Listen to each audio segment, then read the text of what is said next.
نحمده ونصلي على رسوله الكريم اما بعد فاعوذ بالله من الشيطان الرجيم بسم الله الرحمن الرحيم رب اشرح لي صدري ويسر لي امري واحلل عقدة من لساني يفقهوا قولي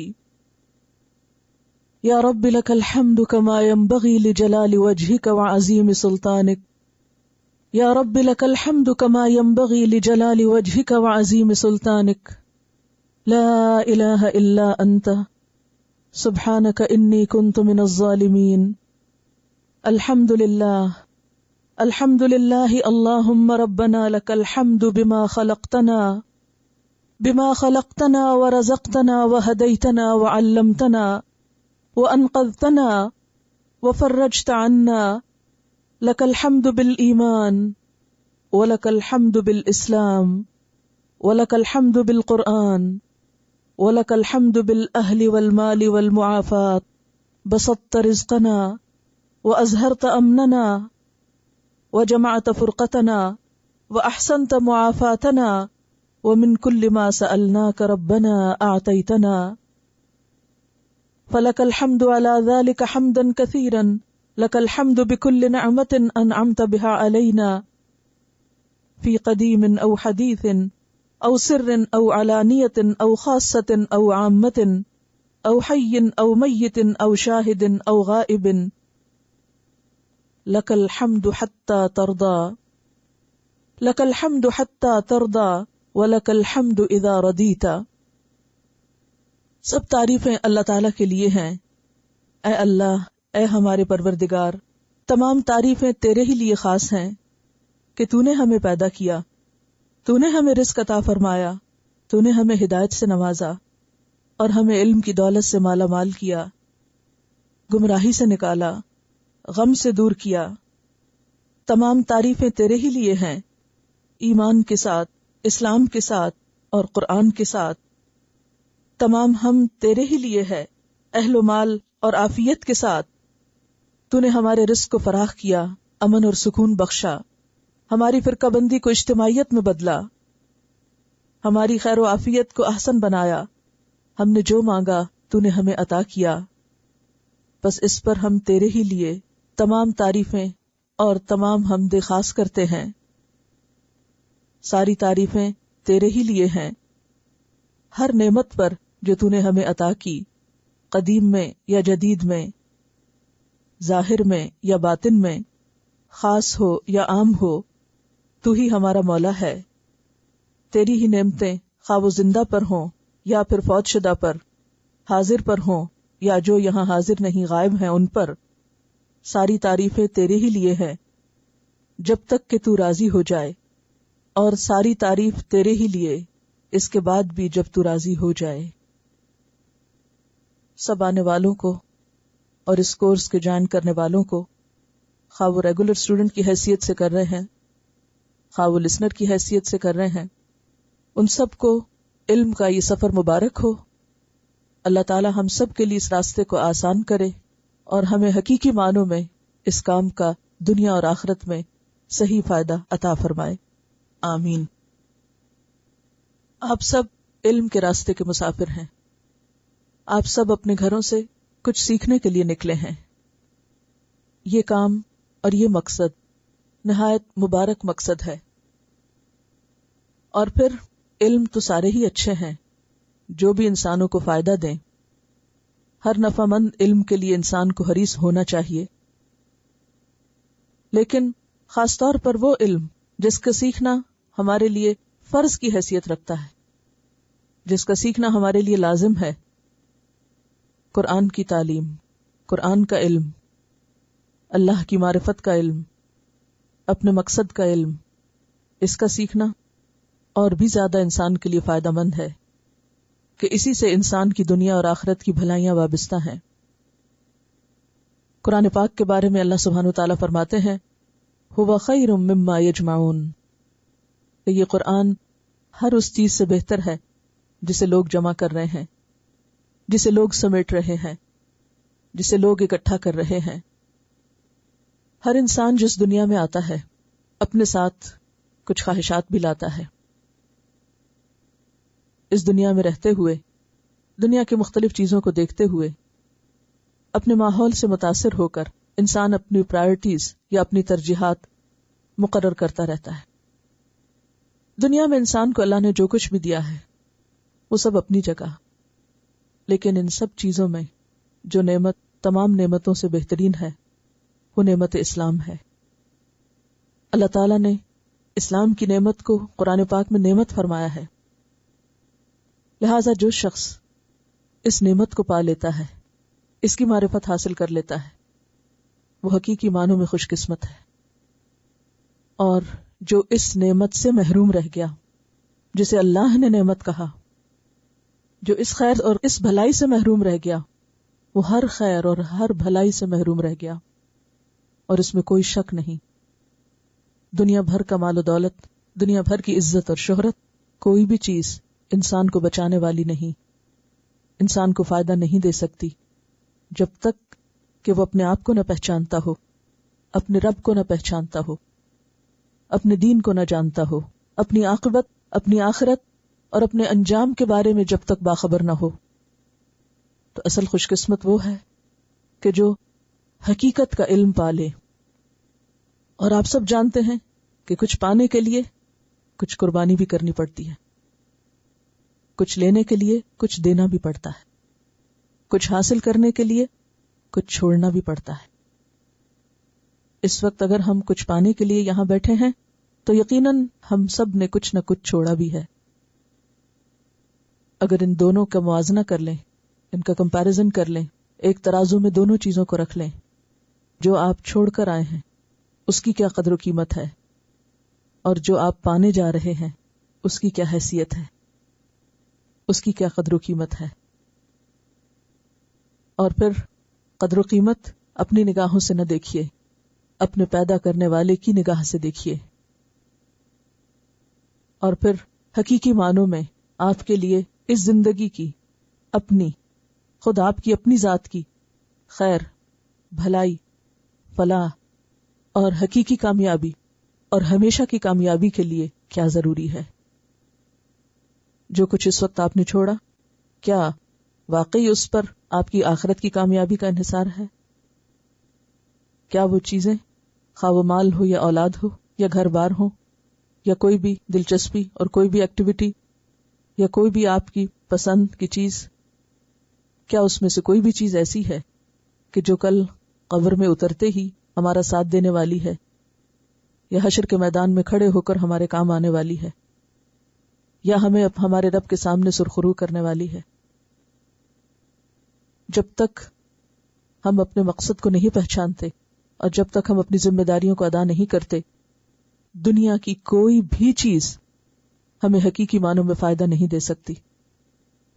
لہذا جس راہ پر آپ نکلے ہیں اس راہ پر نکلنا آپ کو مبارک ہو۔ اللہ تعالیٰ اس کوشش کو قبول فرمائے اور آپ کو استقامت نصیب فرمائے، ہم سب کے لیے راستے آسان فرمائے، اور ہمیں ان کاموں کی توفیق دے جو اس کو پسند ہیں اور جو اس کو راضی کرنے والے ہیں، آمین۔ تو ہم پہلے درجے پر اس کام سے محبت ڈیولپ کریں، یہ سوچ اپنے اندر پیدا کریں کہ جو کچھ میں کرنے جا رہی ہوں یہ ایک اعلیٰ ترین کام ہے، یہ کوئی معمولی کام نہیں۔ یہ توفیق اور یہ صلاحیت تو اللہ تعالیٰ ان لوگوں کو دیتا ہے جن سے وہ خیر اور بھلائی کا ارادہ کرتا ہے۔ صحیح حدیث میں آتا ہے، من یرد اللہ بہ خیرا یفقہہ فی الدین، جس سے اللہ بھلائی کا ارادہ کرتا ہے اسے دین کی سمجھ دیتا ہے۔ اگر یہاں آنے کی توفیق ہو ہی گئی یا اس کام کا آغاز کرنے کی توفیق ہو گئی تو اسے اپنے لیے ایک خوشخبری سمجھیے کہ اللہ نے آپ سے بھلائی کا ارادہ کر لیا، کہ آپ کو خیر سے نوازنے والا ہے۔ لہذا اپنے اس کام کی سب سے پہلے خود قدر کیجئے کہ آپ جو کچھ کر رہے ہیں وہ بہت اہم کام ہے، بیکار چیز نہیں ہے۔ پہلے درجے میں علم سے محبت، علم سیکھنے کے کام کو ایک ویلیوبل کام سمجھنا، ایک ضروری کام سمجھنا، ایک اہم کام سمجھنا۔ پھر اس کے بعد سیکھنا، سننا بھی اور سیکھنا بھی. اور پھر جو کچھ آپ سیکھیں، جو نئی بات جانیں، وہ ساری تو نہیں، لیکن کم از کم ایک بات کسی دوسرے کے ساتھ شیئر کرنا، سکھانے والا بھی بننا. کیونکہ نبی صلی اللہ علیہ وسلم نے سب لوگوں سے، جبکہ آپ کی زندگی کا ایک تاریخی اجتماع تھا، تاریخی اجتماع، اور وہ کیا تھا؟ حجۃ الوداع کا اجتماع، جس میں اتنی بڑی گیدرنگ تھی، اتنا بڑا اجتماع تھا کہ نہ اس سے پہلے کبھی اتنی بڑی جمعیت ہوئی اکٹھی، اور آپ کی زندگی میں نہ کبھی اس کے بعد اتنی بڑی ہوئی. 1,40,000 کے مجمع میں آپ نے ایک نصیحت فرمائی تھی، اور وہ کیا تھی؟ بلغوا عنی ولو آیہ، بلغوا عنی ولو آیہ، مجھ سے آگے پہنچاؤ خواہ ایک آیت ہو، ایک. مجھے بتائیے کہ کیا اس 1,40,000 کے مجمع میں سب علماء تھے؟ ان میں سے تو کئی ایسے تھے کہ جو قریب کے زمانے میں مسلمان ہوئے تھے، یعنی مسلمان ہوئے اور حج کو آ گئے. انہوں نے شاید اس سے پہلے علم کی کوئی ایک بات بھی نہیں سیکھی تھی، کوئی ایک بات نہیں سیکھی تھی. وہ پہلا موقع تھا وہاں کہ انہوں نے پہلی دفعہ رسول اللہ صلی اللہ علیہ وسلم کو دیکھا تھا، اور اس موقع پر مختصر سا خطبہ آپ نے ارشاد فرمایا تھا، اور اس موقع پر آپ نے یہ تعلیم دی تھی، بلغوا عنی ولو آیا، مجھ سے آگے پہنچاؤ خواہ ایک آیت کیوں نہ ہو، ایک بات کیوں نہ ہو. تو آپ پہلے دن سے ہی سیکھنے کے ساتھ سکھانے والے بھی بنیں گے. اور اس کا آغاز اپنے گھر سے کیجئے، اپنے بچوں سے، اپنے ساتھیوں سے، اپنے دوستوں سے. تو پورے دن میں جو کچھ سنیں اس میں سے صرف ایک بات شیئر کریں دوسرے کے ساتھ، اپنے ہسبینڈ کے ساتھ شیئر کریں. تو گویا ہمیں اس سفر میں تنہا نہیں چلنا، اپنے پیاروں کو ساتھ لے کے چلنا ہے. یہ بات نوٹ کر لیجئے، اس سفر میں ہمیں تنہا نہیں چلنا، اپنے پیاروں کو ساتھ لے کے چلنا ہے. یہ کس قدر خود غرضی کی بات ہوگی کہ ہم اپنے لیے تو جنت چاہیں، لیکن جن لوگوں کے ساتھ ہم اٹھتے بیٹھتے سوتے جاگتے کھاتے پیتے اور کام کرتے ہیں، ان کے اور ہمارے درمیان اتنا فاصلہ ہو کہ وہ نہ جانتے ہو کہ ہم کس ذہنی سوچ سے گزر رہے ہیں اور ہم کیا پا رہے ہیں. تو آپ کو شیئرنگ کرنی ہے، شیئرنگ کے ساتھ جینا ہے، دوسروں کو شریک کرنا ہے خیر میں، بھلائی میں. اور جو دوسروں کو خیر بانٹتا ہے، جو دوسروں کا بھلا کرتا ہے، اللہ اس کا بھلا کرتا ہے. اور کسی کے ساتھ اس سے بڑی کوئی بھلائی نہیں، کسی بھی انسان، کسی بھی سمجھ رکھنے والے کے ساتھ اس سے بڑی کوئی بھلائی نہیں کہ آپ اس کی آخرت اور اس کی ہمیشہ کی زندگی سنوارنے کا ذریعہ بنے. کسی کی بھی مدد کرنا، کسی کو کھانا کھلا دینا، کسی کی تکلیف دور کر دینا، کسی بیمار کا حال پوچھ لینا، کسی مصیبت زدہ کی مصیبت دور کر دینا، یہ سارے نیکی کے کام ہیں. لیکن یہ سارے کام عارضی کام ہیں، وقتی کام ہیں. کسی کو آپ ٹربل میں دیکھتے ہیں، آپ آگے بڑھتے ہیں، ہیلپ کرتے ہیں، اس کو اس مصیبت سے نکال دیتے ہیں، دیٹس اٹ، ختم ہو گیا معاملہ. وہ اس سے باہر آ گیا، وہ اپنے کام، آپ اپنے کام. لیکن یاد رکھیے، ایک دن اور ایک مشکل سب سے بڑی مشکل ہے. وہ دن سب سے زیادہ مشکل دن ہے جس کو یوم الحساب کہا جاتا ہے، جس کو یوم الدین کہا جاتا ہے. اس دن جب سب اللہ کے حضور حاضر ہوں گے اور سب کا نام اعمال اللہ کے حضور پیش ہوگا، اور جو کچھ کسی نے کیا ہوگا وہ سامنے آ جائے گا. تو اس دن چھوٹی سے چھوٹی ذرے برابر، ذرہ کیا چیز ہوتی؟ بہت چھوٹی چیز ہوتی. ذرے برابر نیکی کو بھی جہاں تولا جائے گا، اگر آپ کسی بھی انسان کے ذرے برابر نیکی میں اضافے کا سبب بن جائیں، اور آپ نے اچھی چیز دنیا میں اس کے ساتھ بھی شیئر کی اور اس کے نام اعمال میں بھی شامل کرا دی، داخل کرا دی، اس سے بڑی کسی کے ساتھ خیر و بھلائی کیا ہو سکتی ہے؟ تو جب آپ اس علم کو شیئر کریں گے دوسروں کے ساتھ تو گویا آپ کیا کریں گے؟ اس یوم قیامت، اس یوم آخرت اور یوم حساب کے دن اس کے اعمال نامے میں نیکی کا اضافہ کرانے کا سبب بنے گے انشاءاللہ۔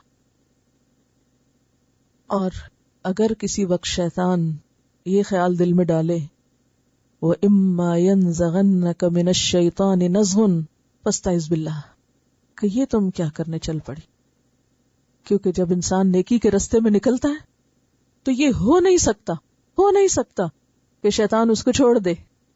شیطان تو ویسے بھی نہیں چھوڑتا، لیکن کب زیادہ پیچھے پڑتا ہے؟ جب آپ اللہ کی طرف چلتے ہیں، اللہ کے راستے میں نکلتے ہیں، جب آپ اس کو چھوڑ کر اللہ کے بننے لگتے ہیں، خیر و بھلائی کی طرف قدم اٹھاتے ہیں، پھر وہ پورے لاؤ لشکر کے ساتھ آپ پہ حملہ آور ہوتا ہے، اندر سے بھی اور باہر سے بھی رکاوٹیں ڈالتا ہے۔ ایسے موقع پر اپنے آپ کو اللہ کے حوالے کرنا ہے، فاستعذ باللہ، فوراً اللہ سے دعا کرنی کہ یا رب یہ میرے اندر کے وسوسے دور کر، اور یہ لوگوں کی باتوں کے مقابلے میں مجھے استقامت دے، اور میرے راستوں کی مشکلات آسان فرما، کیونکہ آپ اپنی اور کسی دوسرے کی صحیح خیر و بھلائی کر نہیں سکتے جب تک کہ آپ کے پاس پختہ علم نہ ہو، جب تک کہ آپ کو علم پر کانفیڈنس نہ ہو، پھر علم یقینی نہ ہو آپ کے پاس۔ بہت سی باتیں انسان جانتا ہوتا ہے، لیکن آپ یہاں روز اپنا علم تازہ کریں گے، یقین حاصل کریں گے، شک سے نکلیں گے انشاءاللہ، کیونکہ اوریجنل سورسز آپ کے سامنے آئیں گے۔ اور پھر علم والوں کی مجلس میں بیٹھ کر جس طرح یقین پختہ ہوتا ہے وہ تنہا کتاب پڑھنے سے نہیں ہوتا۔ ایک اور حدیث ہے ابن ماجہ کی کہ رسول اللہ صلی اللہ علیہ وسلم نے فرمایا، جو شخص مسجد میں اس کے سوا کسی ارادے سے نہیں جاتا کہ وہاں سے بھلائی سیکھے یا سکھائے۔ اب یہاں مسجد کا لفظ کس لیے استعمال ہوا؟ کیونکہ پہلے زمانے میں اور خاص طور پر رسول اللہ صلی اللہ علیہ وسلم کے زمانے میں مسجد صرف عبادت کے لیے استعمال نہیں ہوتی تھی، بلکہ مسجد ہی تعلیم کا مرکز بھی ہوتی تھی۔ مسجد صرف نماز کی جگہ نہیں بلکہ تعلیم کی جگہ۔ اس لیے کیا فرمایا کہ جو شخص مسجد میں صرف اس ارادے سے جاتے، صرف ایک نیت لے کے کہ میں بھلائی سیکھوں گا یا سکھاؤں گا، میرے وہاں جانے کی اور کوئی غرض نہیں، مجھے کوئی دنیا کا فائدہ نہیں چاہیے، مجھے کوئی کھیل کود نہیں، کوئی اور شغل نہیں، یا بھلائی سیکھنے کی نیت سے انسان داخل ہوگا یا پھر سکھانے کی، کیونکہ انسان شیئر بھی تو کرتا نا، اپنے ساتھیوں کو بھی سکھاتا، تو اسے ایک حاجی کا اجر ملے گا۔ یہ ایسا ہی کام ہے جیسے کوئی شخص حج کرنے نکلے، جس نے اپنا حج مکمل کیا، اور ایک روایت میں ہے کہ اس کی حیثیت ایک مجاہد کی ہے جو اللہ کی راہ میں جہاد کر رہا ہے۔ تو اللہ کے راستے میں علم حاصل کرنے کے لیے نکلنا اور خالص نیت کے ساتھ نکلنا کہ میرا کوئی مقصد نہیں، سیکھنا اور سکھانا ہے بس، تو یہ اتنا بڑا اجر و ثواب کا کام ہے۔ صفوان بن اسال کہتے ہیں کہ میں نبی صلی اللہ علیہ وسلم کے پاس آیا اور آپ مسجد میں سرخ چادر کے سہارے تشریف فرما تھے۔ میں نے عرض کیا، اللہ کے رسول صلی اللہ علیہ وسلم، میں علم حاصل کرنا چاہتا ہوں، میں سیکھنے کے لیے آیا ہوں۔ آپ نے فرمایا، طالب علم کے لیے خوش آمدید، کیونکہ طالب علم کا ایک بہت بڑا مقام ہے، وہ اللہ کے راستے میں نکلتا ہے، لہذا استاد کے لیے لازم ہے کہ وہ اپنے شاگردوں کی قدر کرے، انہیں محبت کی نگاہ سے دیکھے اور ان کی عزت کرے اور ان کو ویلکم کرے، ان کو انکریج کرے، ڈسکریج نہ کرے۔ اگر ان کو کچھ آتا نہیں تو ان کا مذاق نہ اڑائے، ان پر بے جا تنقید نہ کرے، لیٹ ڈاؤن نہ کرے، ان کا مذاق نہ اڑائے، ان کو حقیر نہ سمجھے۔ وہ جو اللہ کے راستے میں نکلتے ہیں، وہ جن کے لیے فرشتے اپنے پر بچھاتے ہیں، ان کو اگر کوئی بھی شخص حقیر سمجھتا ہے یا انہیں ڈسکریج کرتا ہے تو اللہ کی ناراضگی مول لیتا ہے۔ لہذا طالب علموں کے لیے کیا حکم ہے کہ ان کو ویلکم کیا جائے، جیسے اللہ کے رسول صلی اللہ علیہ وسلم نے اس شخص کو ویلکم کیا۔ پھر فرمایا طالب علم پر فرشتے اپنے پروں سے سایہ فگن ہوتے ہیں، پھر ایک دوسرے پہ سوار ہوتے جاتے ہیں، پھر ایک فرشتے کے اوپر ایک کے اوپر ایک، حتیٰ کہ آسمان دنیا پر پہنچ جاتے ہیں۔ یہ سب طالب علم کی محبت کے سبب ہوتا ہے۔ گویا طالب علموں سے فرشتے محبت کرتے ہیں،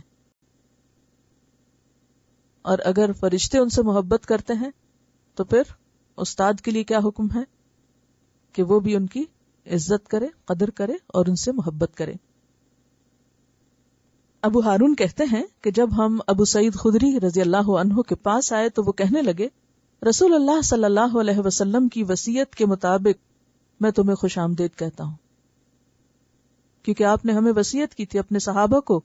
وصیت کیا ہوتا ہے؟ تاکیدی حکم۔ ہم نے کہا کہ رسول اللہ صلی اللہ علیہ وسلم کی وصیت کیا ہے؟ آپ نے کیا وصیت کی تھی؟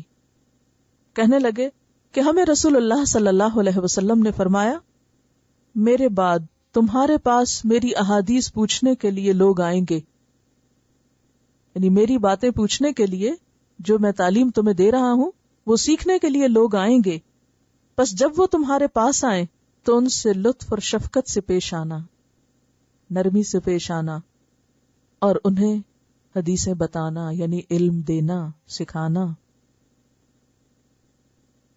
ایک اور روایت کے الفاظ یہ ہیں، جب وہ نوجوانوں کو دیکھتے تو رسول اللہ صلی اللہ علیہ وسلم کی وصیت کے مطابق انہیں مرحبا کہتے ہیں۔ ابو سعید خدری جب کسی کو بھی علم کے لیے آتے دیکھتے تو ان کو ویلکم کہتے، اور کہتے کہ ہمیں رسول اللہ صلی اللہ علیہ وسلم نے وصیت کی ہے کہ تمہارے لیے مجلس میں کشادگی پیدا کریں، یعنی تمہارے لیے جگہ بنائیں، تمہیں دین سکھائیں، کیونکہ تم ہمارے بعد رہنے والے ہو اور ہمارے بعد ہمارے علم کے امین ہو، یعنی آئندہ نسل، یعنی خصوصاً نوجوانوں کو آپ انکریج کرتے تھے کہ بڑے تو چلے جائیں گے، پھر اس کے بعد چھوٹے اس علم کو لے کر اس امانت کو آگے پہنچائیں گے۔ اچھا، اب آپ نے سنا اور غور سے سنا، آپ میں سے کوئی ایک حدیث جیسے سنی ویسے سنا سکتا ہے؟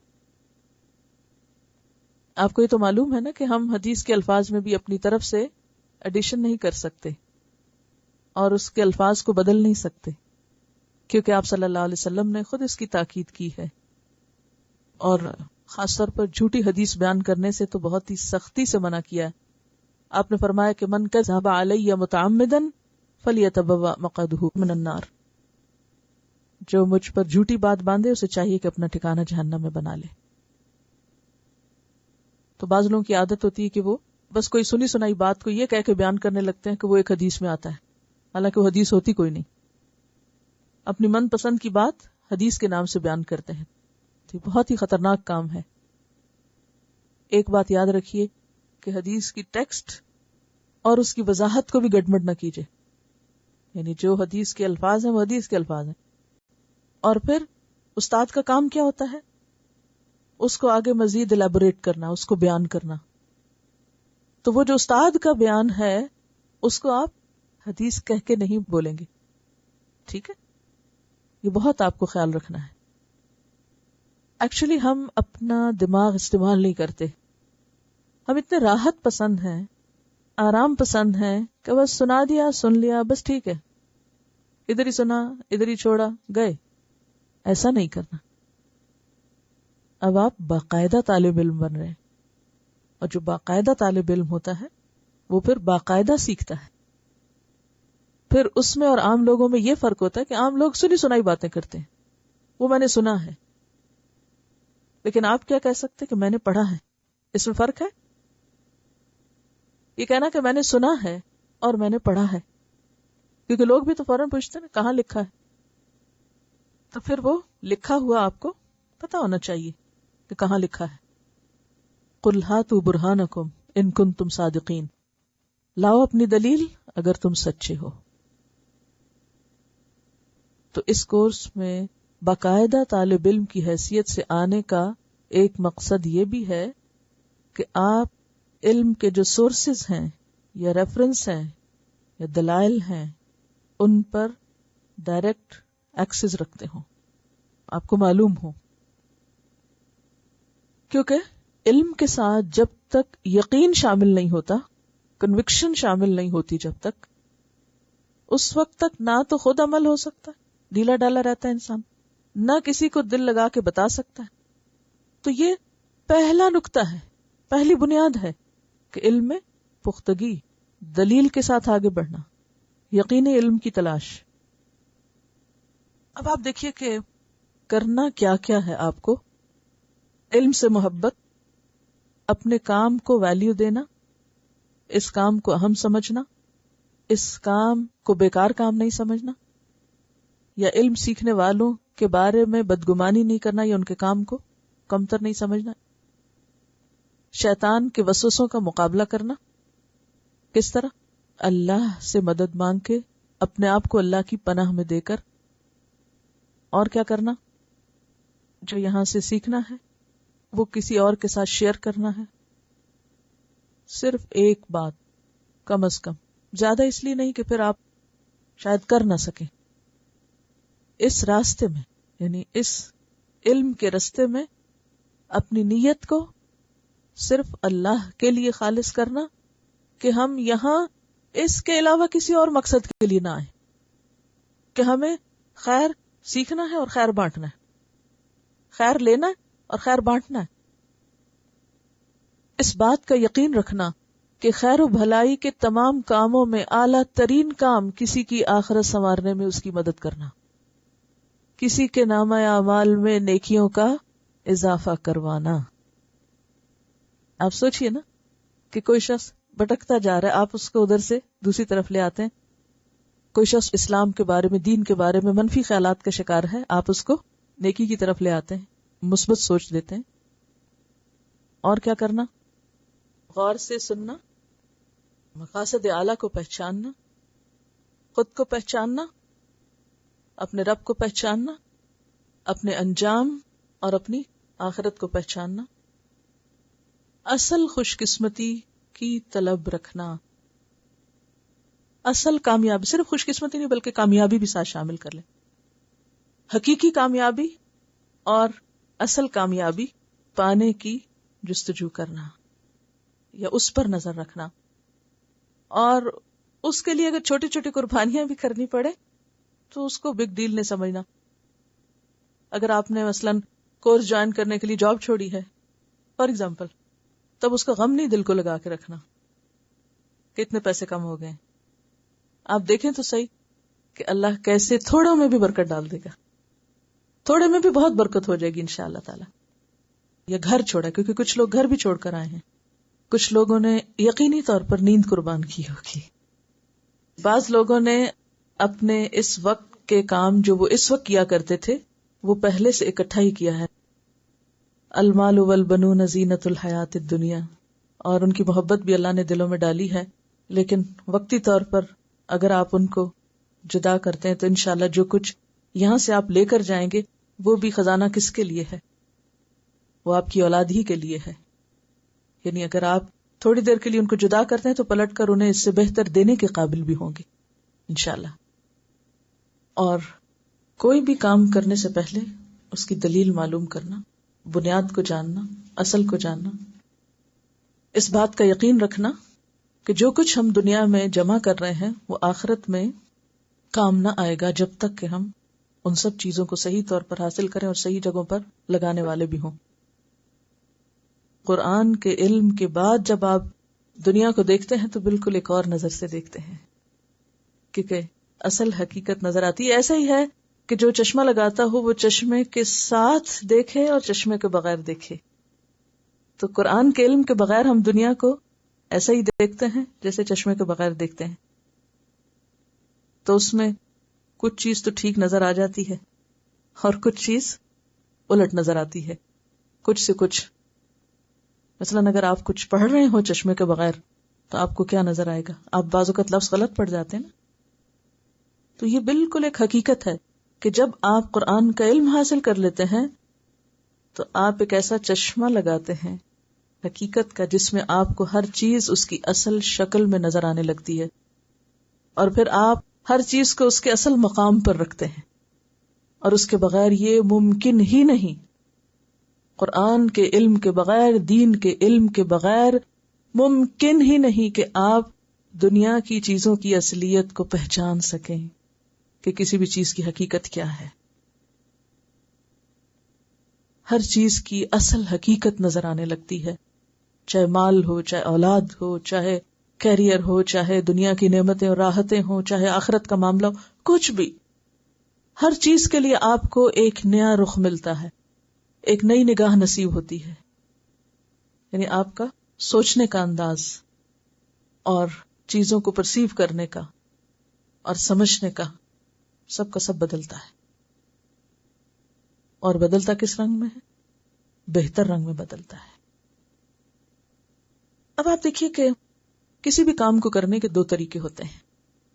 ایک ہے بس کر لینا، جیسا بھی ہو کام چلا لینا، چل چلاؤ والا معاملہ. اور ایک ہے اس کام کو احسن طریقے سے کرنا، بہترین طریقے سے کرنا. آپ نے یہ سفر جو شروع کیا ہے اس کا ایک اینڈ بھی ہے. آج پہلا دن ہے، ایک دن آپ کا آخری دن بھی ہوگا، کیونکہ کوئی بھی وقت کوئی بھی کام ٹھہرتا نہیں، ہر چیز چلتی چلی جاتی. اب آپ کے پاس چوائس ہے کہ آپ اس وقت کو کس طرح استعمال کرتے ہیں، اس کام کا حق ادا کرتے ہوئے یا پھر کچا پکا کرتے ہوئے. وہ جیسے تیسے ہو جائے. دنیا کے معاملے میں ہم، گھروں کے معاملے میں ہم کیا طریقہ اختیار کرتے ہیں؟ گھر کی صفائی، کوکنگ، لباس، رکھ رکھاؤ، ہر چیز میں ہم بہترین کی طرف جاتے ہیں، اچھے سے اچھے کی تلاش میں ہوتے ہیں. لیکن آخر ایسا کیوں کہ جب دین کا معاملہ آتا ہے، آخرت کا معاملہ آتا ہے تو ہم کم سے کم پہ بھی راضی ہو جاتے ہیں. آپ سب اگر یہاں پر آنے والے ٹوٹل دنوں اور ٹوٹل گھنٹوں کو گنے، اس کو آپ یوں سمجھیے کہ جیسے وہ آپ کے پاس کرنسی ہے یا پیسے ہیں یا کیش ہے آپ کے پاس. اس وقت کو آپ کیا کریں؟ ایک مال سمجھیں. وقت کیا ہے؟ مال.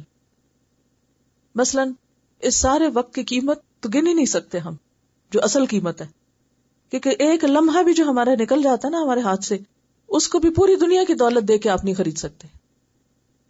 تو اب آپ کیلکولیشن کر لیجئے کہ یہ پورے گھنٹے جو آپ کو اس کورس کے ملیں گے ان کی اصل قیمت کیا ہوگی. وہ ویلیو اگر آپ نکالیں تو وہ تو پتہ نہیں کہاں جاتی. لیکن اگر ہم اس ویلیو کو ایک سمبل کر لیتے ہیں، مثلا $1,000 ہے آپ کے پاس. اب یوں سمجھے کہ جیسے آپ میں سے ہر ایک کو آج $1,000 مل گیا ہے، اور یہ $1,000 اصل میں کیا ہے؟ وہ وقت جو آپ کو اس کورس میں گزارنا ہے. کچھ لوگ ہوں گے جو مارکیٹ میں جا کر اس 1,000 سے بہترین چیز خریدیں گے، اور کچھ لوگ ہوں گے جو اس مال کو ضائع کر دیں گے. اب آپ خود سوچئے کہ جو شخص $1,000 لے کر مارکیٹ میں جاتا ہے اور بیکار ردی چیزیں اٹھا لاتا ہے، صحیح چیز نہیں خرید کر لاتا، اس کا رزلٹ اور اس کا انجام کیا ہے؟ اور وہ شخص جو 1,000 سے بہتر چیز اور کم سے کم قیمت میں زیادہ سے زیادہ اچھی چیز لے کر آتا ہے، اس نے کس قسم کا سودا کیا؟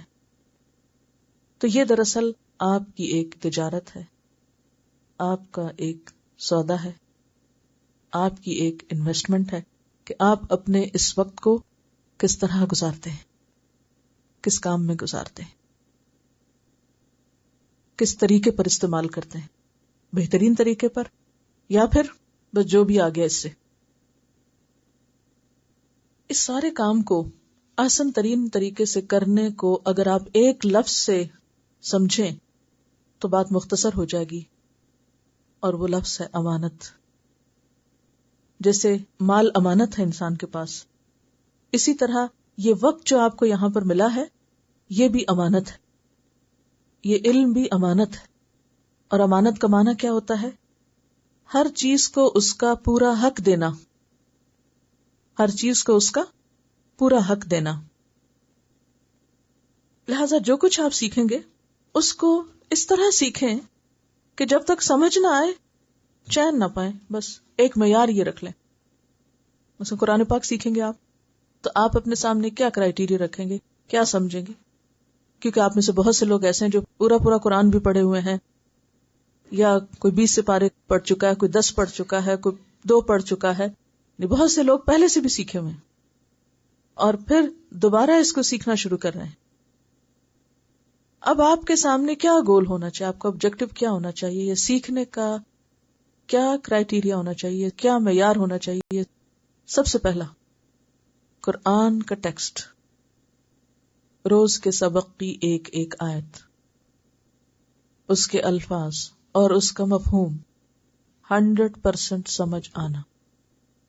اور اگر وہ نہیں سمجھ میں آتا تو اس وقت تک چین سے نہیں بیٹھنا. ایک ایک آیت پڑھیں گے، رکیں گے، دیکھیں گے، اپنا حساب خود لیں گے، اپنا ٹیسٹ خود لیں گے، اپنے آپ کو خود ایویلویٹ کریں گے. ایک تو ہم کریں گے لیکن ایک اس سے پہلے آپ خود کریں گے.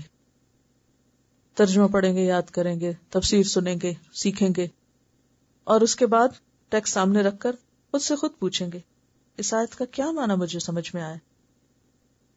ایسا کرنا کیوں ضروری ہے کہ آپ کو ایک ایک آیت سمجھ آتی؟ کیوں ضروری؟ دیکھیے، یہ قرآن کیا ہے؟ اللہ کا کلام ہے، اللہ کی بات ہے. اللہ تعالیٰ آپ سے بات کر رہے ہیں قرآن کے ذریعے، اور آپ آدھی بات سمجھے اور آدھی سمجھے کوئی نہیں، آدھی سمجھے ہیں اور آدھی سمجھے کوئی نہیں. یہ ٹھیک ہے؟ کتنی بات سمجھ آنی چاہیے اللہ تعالیٰ کی؟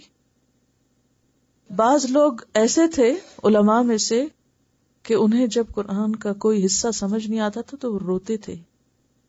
وہ روتے تھے کہ یہ اللہ کی بات ہے اور میں سمجھ ہی نہیں پا رہا اس کو، یہ کیا کہا گیا، میرے رب نے مجھ سے کیا کہا. تو جنہوں نے پہلے سے پڑھ رکھا ہے وہ خوش قسمت ہے، شکر کریں کہ انہوں نے کافی کام پہلے کر لیا. لیکن جو نئے سرے سے کر رہے ہیں وہ بھی اپنے آپ کو پریشان نہ کرے کہ پتہ نہیں پھر ہمارا کیا ہوگا. نہیں، جو بھی محنت کرے گا من جدہ وجدہ، وہ پا لے گا اپنے گول کو. لیکن معیار میں نے آپ کو دے دیا ہے. اچھا، ایک اور بات یہ ہوتی ہے کہ کسی کی بات کو انٹرپریٹیشن کے ساتھ یا ترجمے کے ساتھ یا بیچ میں کسی اور ترجمان کے ساتھ سمجھنا، اور ایک ہے آیت سنیں اور سمجھ جائیں، پڑھیں اور سمجھ جائیں، دیکھیں اور سمجھ جائیں. کہیں بھی آپ کھڑے ہوں، کچھ بھی پڑھ رہے ہوں، جب آپ کھڑے ہوں سن رہے ہوں کسی کے پیچھے یا کہیں خود پڑھ رہے ہوں، آخر کیا وجہ ہے کہ کچھ لوگ قرآن پڑھتے تھے اور ان کے آنسو نہیں رکتے تھے، اور ہم قرآن پڑھتے ہیں اور ہمیں پرواہ نہیں ہوتی کہ ہم کیا پڑھ رہے ہیں، جیسے کوئی عام کتاب ہے، کوئی کہانی کی کتاب ہے، ہم پڑھ رہے ہیں بس.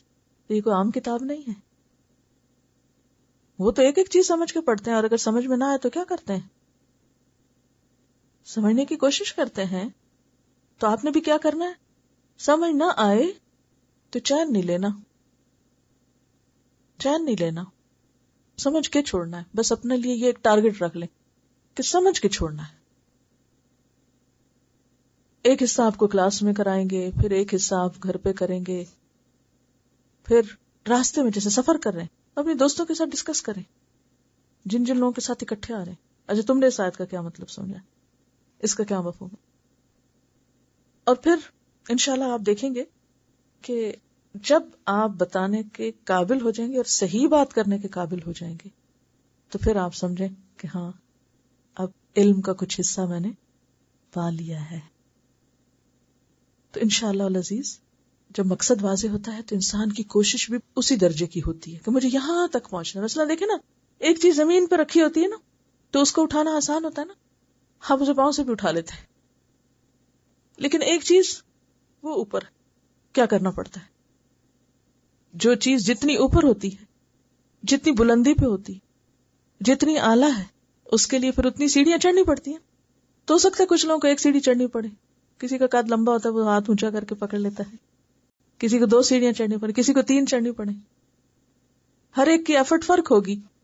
کچھ لوگوں کو جلدی بات سمجھ میں آ جاتی ہے، کچھ لوگوں کو ٹائم لگتا ہے. تو جن کو جلدی آ جاتی بات سمجھ وہ بھی شکر ادا کریں، اور جن کو ٹائم لگے تو وہ مایوس نہیں ہو. آپ کو معلوم ہے کہ جو شخص قرآن پڑھتا ہے اور اٹک اٹک کے پڑھتا ہے اس کو پھر سمجھ نہیں آتی، اور فلاح اجران، اس کے لیے دگنا اجر ہے، وہ بھی محروم نہیں ہے.